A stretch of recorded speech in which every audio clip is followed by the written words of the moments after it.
Thanks, Krista. And Jeff moves up into 10th in the chase for the championship. The top 12, of course, making it. We're 16. We're actually, after our 11th race of the season, inching a little bit closer. Let's head upstairs, get some thoughts from Darrell, Larry, and Mike. And indestructible is how Kyle Busch looked. 7 career wins for him already, guys.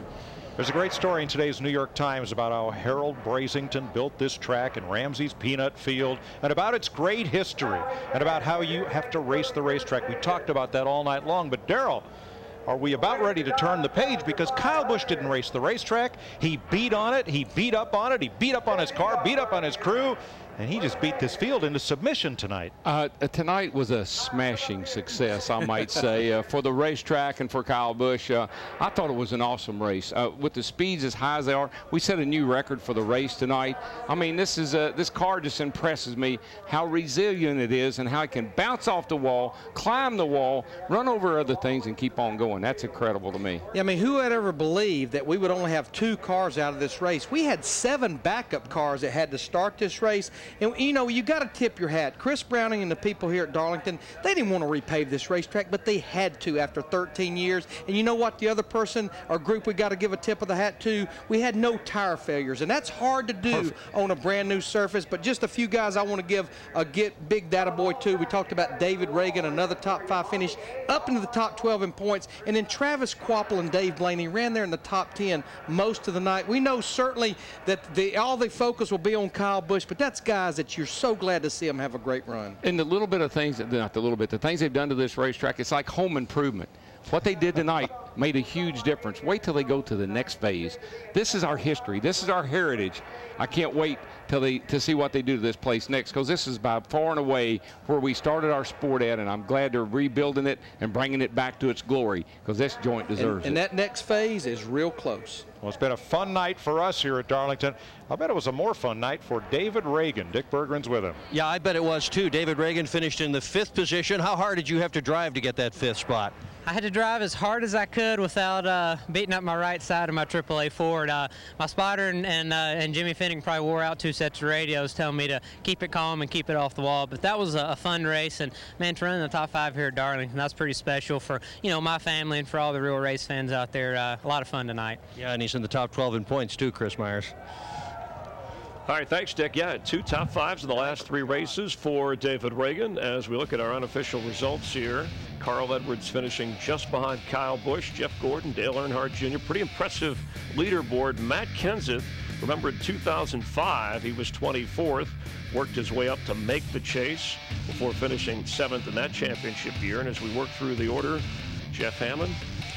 Well, you take a look right back there. Jimmy Johnson struggled right there at the end. Mark Truex Jr. had a good car.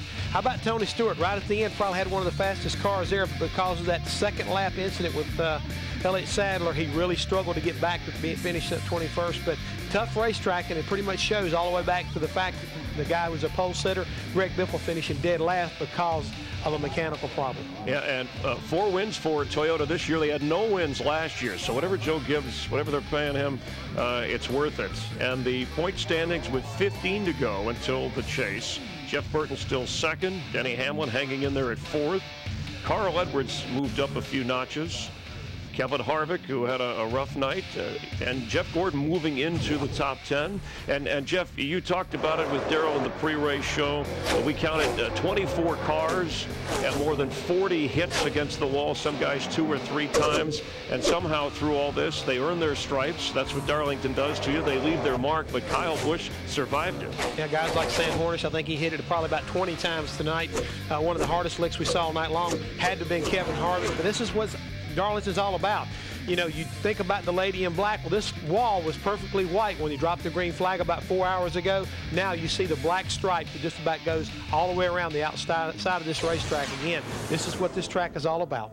Saturday baseball on Fox, the Brewers and Red Sox, Dodgers, Angels, Indians, Reds, and the game of the week, 3:30 Eastern, 12:30 Pacific in high definition. So with Kyle winning 3 races this year, Carl Edwards 3, Jeff Gordon, Dale Earnhardt Jr., Tony Stewart, they've yet to win. Well, what you're looking at right now has to be the fact that these guys are kind of shaping up to have a pretty good battle between these 2 young lines. For Jeff Hammond, Chris Myers, thanks for being a part of NASCAR on Fox. And to all the moms out there, have a great Mother's Day. Thanks for watching.